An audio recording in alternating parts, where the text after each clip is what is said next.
हरे कृष्णा। आज का हमारा सत्संग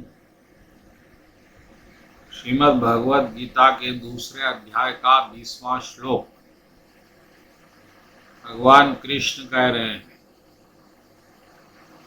आत्मा के लिए किसी काल में भी ना तो जन्म है न मृत्यु है।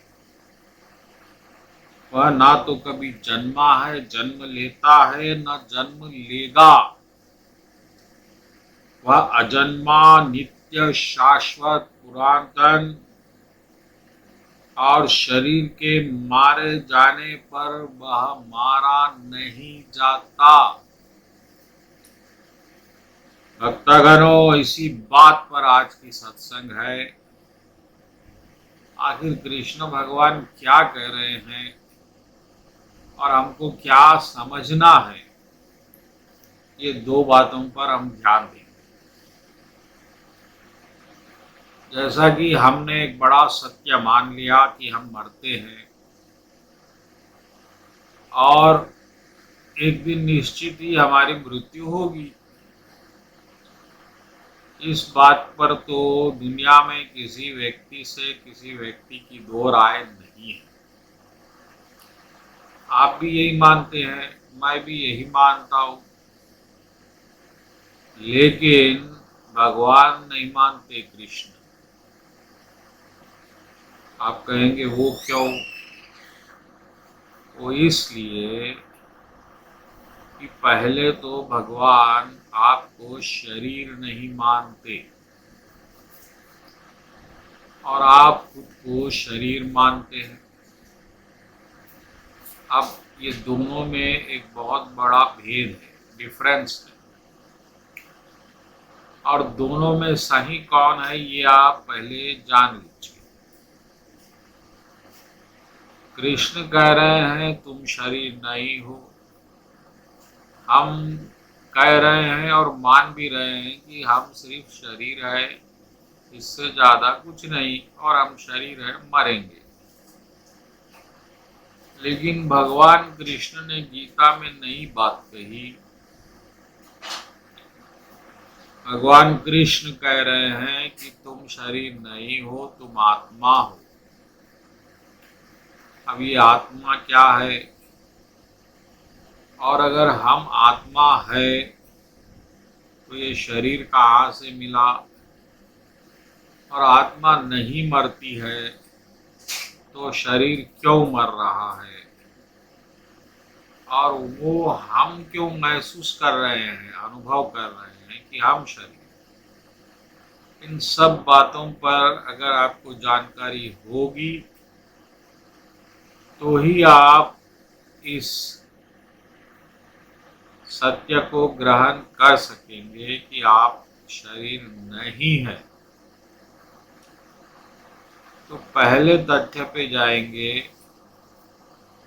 कि आप आत्मा हो। तो ये आत्मा क्या है और हम वो है कि ये नहीं है, लेकिन अनुभव ये हो रहा है, वो नहीं हो रही है। इस बात को थोड़ा समझें। तो पहली बात यह है कि आप जो अनुभव कर रहे हैं आप हैं, वही आत्मा है। वो जो चेतना है, वो जो कॉन्शियसनेस है, जो आपको एहसास दिला रहा है कि आप जिंदा हैं, वह आत्मा है। लेकिन वो शरीर के द्वारा हो रही है। अभी चेतना प्रकट जो हो रही है वो शरीर के द्वारा हो रही है। तो और क्योंकि हमने सिर्फ शरीर पे ध्यान दिया है, चेतना पे कोई ज्यादा ध्यान नहीं दिया है, तो हम यही समझ रहे हैं कि हम शरीर है।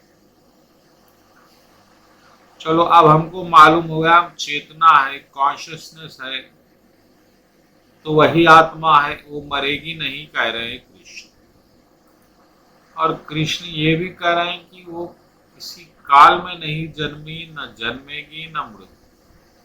लेकिन हमको तो ऐसा दिख रहा है, हमारा जन्म हुआ है, हम बालक थे, हम जवान हुए, हम बूढ़े हो रहे हैं, हम बूढ़े हो गए हैं, कि फिर ये अनुभव क्या है। जब हम ये नहीं है तो इसका अनुभव क्यों कर रहे हैं, और ये शरीर हमको क्यों मिल गया है जब हम है ही नहीं। तो उसका उत्तर है कि शरीर हमारी भौतिक इच्छाएं की पूर्ति के लिए मिला। जिस तरह अगर आप कोई खेल खेले, जैसा क्रिकेट खेलेंगे, तो उसमें आपको पैड बनना पड़ेगा, ग्लव्स बनना पड़ेगा, टोपी लगानी होगी, हेलमेट लगाना, वो एक उसका प्रतीक है, आवश्यकताएं हैं। उसी तरह जब आपकी इच्छाएं भौतिक हो जाती है, मटेरियल हो जाती है, तब आप को शरीर धारण करना पड़ता है, क्योंकि बिना उसके इच्छाओं की पूर्ति नहीं हो सकती।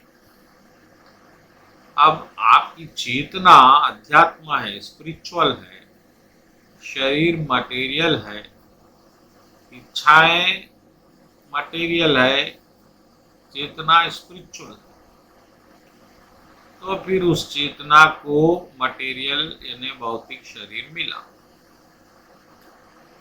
अब क्योंकि इच्छाएं सीमित है, इच्छाएं शाश्वत नहीं है, इच्छाएं पूर्ण होने वाली है, पूर्ण होने के बाद उसका अस्तित्व खत्म हो जाता है, इसीलिए शरीर भी खत्म हो जाता है। यही मृत्यु है।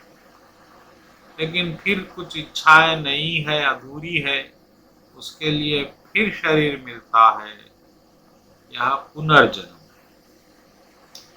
अब यही हो रहा है, आप हर जन्म में कुछ इच्छाएं पूरी कर रहे हैं, कुछ अधूरी रह रही है, किसी भी शरीर अयोग्य हो रहा है, उसे त्याग रहे हैं, नया शरीर धारण कर रहे हैं। यही है जन्म मृत्यु का चक्र। लेकिन चेतना वही है, चाहे 1 करोड़ जन्म हो जाए। इस तरह करंट वही रहता है, उसके माध्यम से जो वस्तुएं लगाई जाती है, टीवी, मशीन, प्रेस, इस्त्री, ये सब बदल सकते हैं, करंट वही। इसी तरह आत्मा वही है, नाना प्रकार के इच्छाओं से बंधी नाना प्रकार के शरीर ले रही है, और इस तरह हम जन्म जन्म से शरीर ले रहे हैं, छोड़ रहे हैं। यही चक्र हो रहा है। कृष्ण भगवान यही समझा रहे हैं।